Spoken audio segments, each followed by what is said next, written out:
Hey, everybody, and welcome to today's episode of Breakthrough Innovation. I have a great guest today, Vishwath Mohan. He's a security expert, he's an AI strategist, he's an education-focused technologist, he's done all sorts of stuff.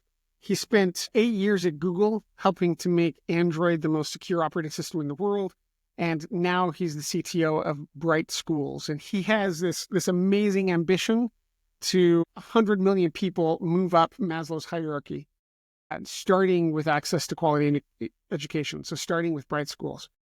In today's episode, we're going to talk about, what does it mean to innovate in the age of AI? What is AI's role in education? What will it take to succeed in the next decade? And then, what is that future of AI in society?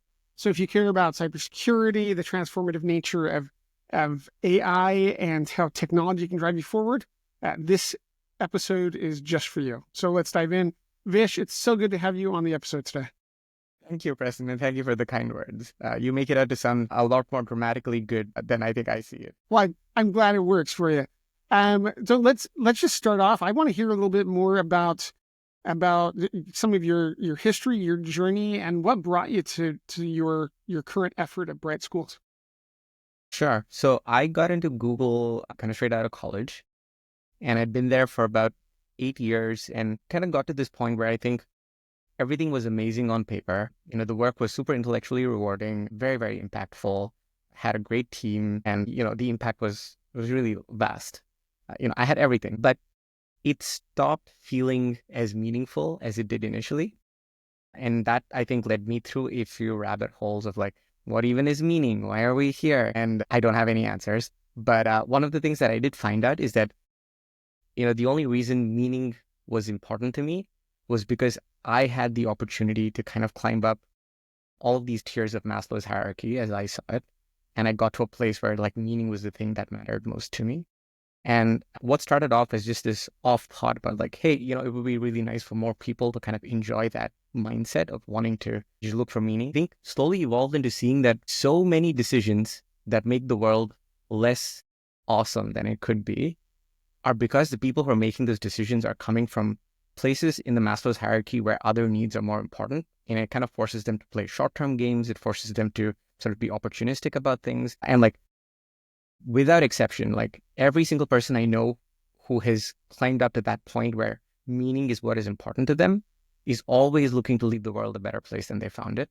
And so I feel like it is really important to try and have as many people move up this hierarchy, right? And what I've seen is, even though there are so many brilliant and wonderful people working on the individual symptoms of that kind of thinking or those consequences, not enough people were looking at a systematic way of actually helping people move up. And so that's kind of what I want to do. That's so inspiring. Something that you said brought to my mind a book, Drive, by Daniel Pink. Have you ever read it? Yeah. Yeah, beautiful. So his focus on purpose, autonomy, and mastery. Yes. Suggests, those are all towards the top of Maslow's hierarchy. Those aren't basic needs. These are purpose needs. And I find that that's so important, particularly in a world today where more and more people, it's not perfect, but more and more people can focus on the top of the hierarchy. We have more and more people that have basic needs that are met. So moving them up that hierarchy is really important. Exactly, right? I think no amount of pontificating to others about how good purpose is will matter if they're so worried about where the next meal is coming from, that that's the overriding priority. And so I think you really need to make sure that all of these other bases are covered first so that they even have the opportunity to sort of go along this journey themselves. Along those lines, you're an AI expert and taking that into education with Bright Schools. So what's AI's role in education? How can it change education as we know it today?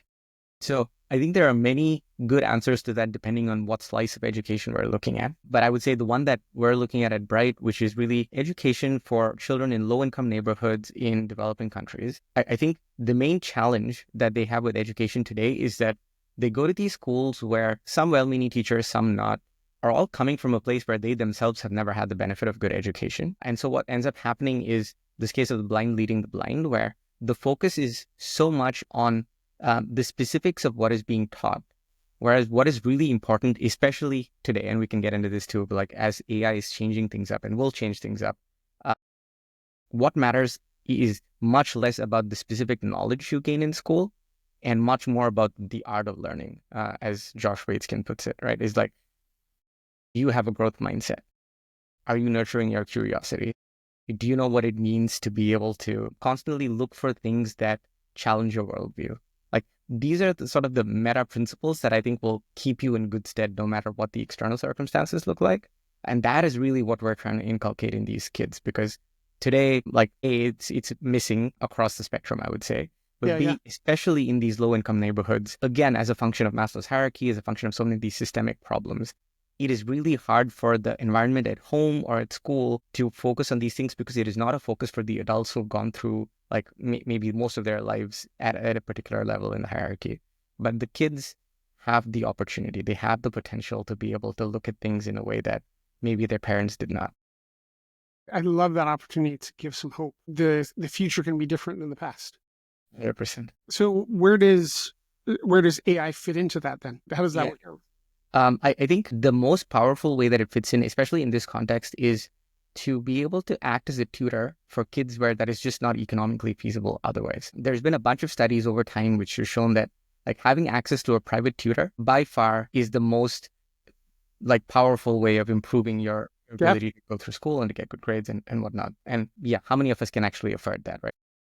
As AI becomes more capable, it's only going to get better at being able to offer that customized, personalized education, right? Meet you where you actually are at today, frame things in terms of the things that interest you, kind of lead you along your own journey while still teaching you all the things that's needed.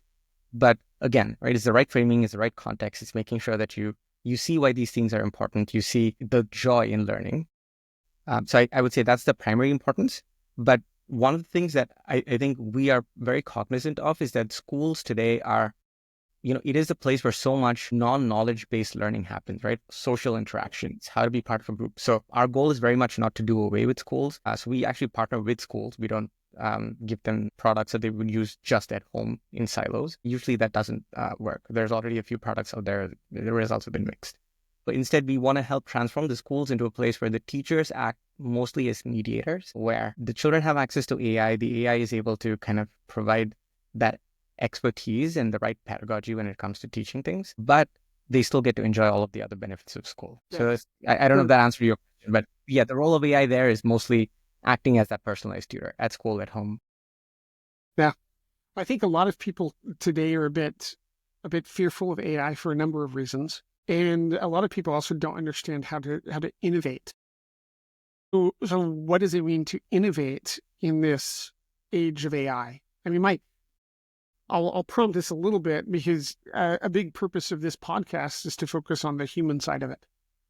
So what's the human side of that innovation? What makes us better able to innovate with AI? I'll start at a maybe slightly not obvious place, which is I think the biggest thing that people can take away is that value is not a zero-sum game.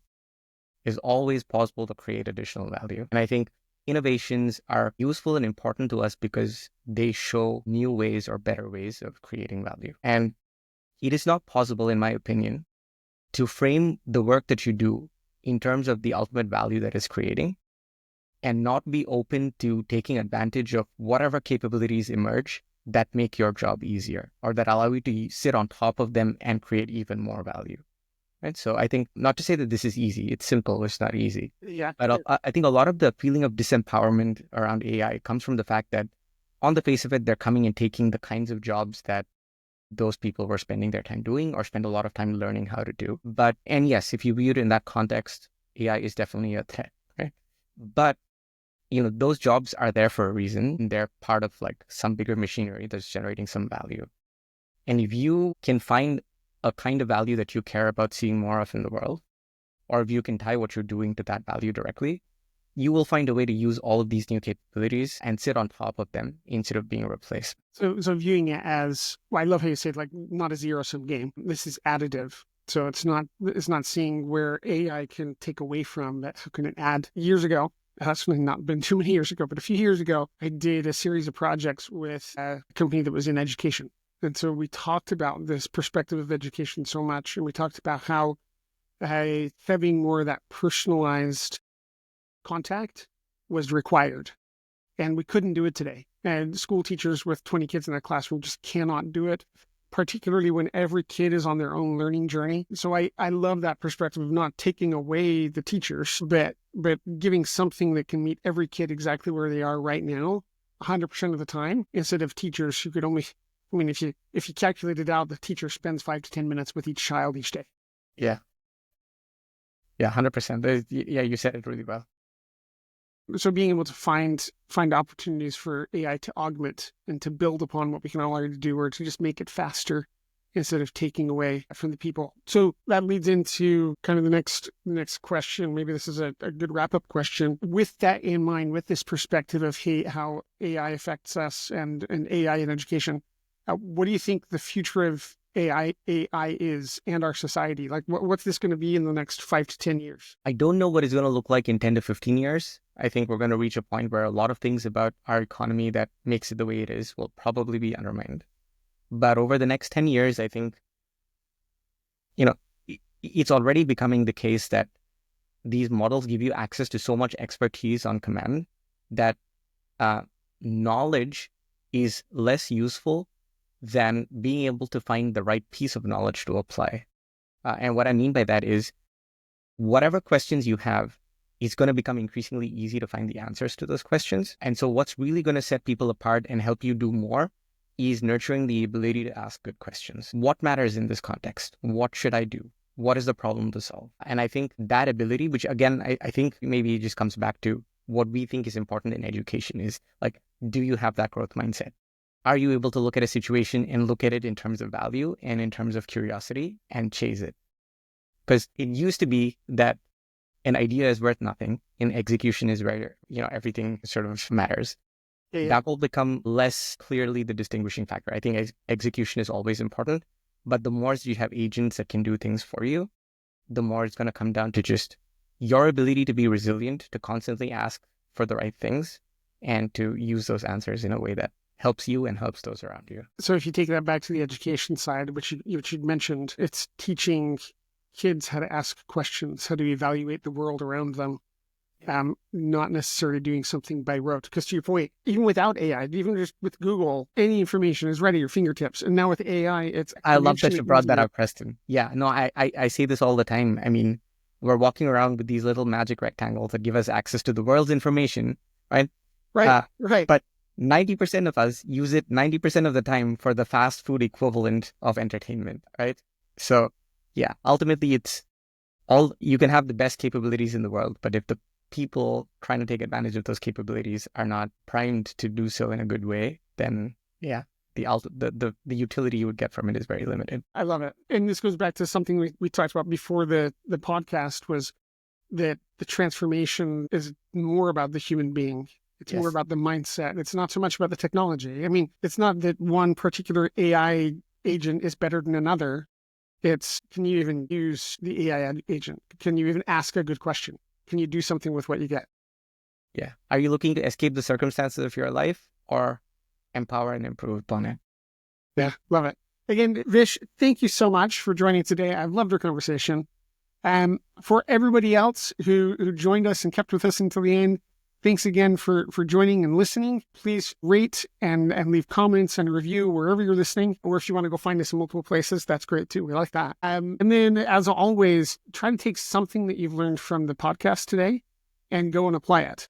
And then let us know how it goes. We love to hear anything that you've done to experiment, anything that you've learned along the way. Thanks again, and we'll see you later on Breakthrough Innovation.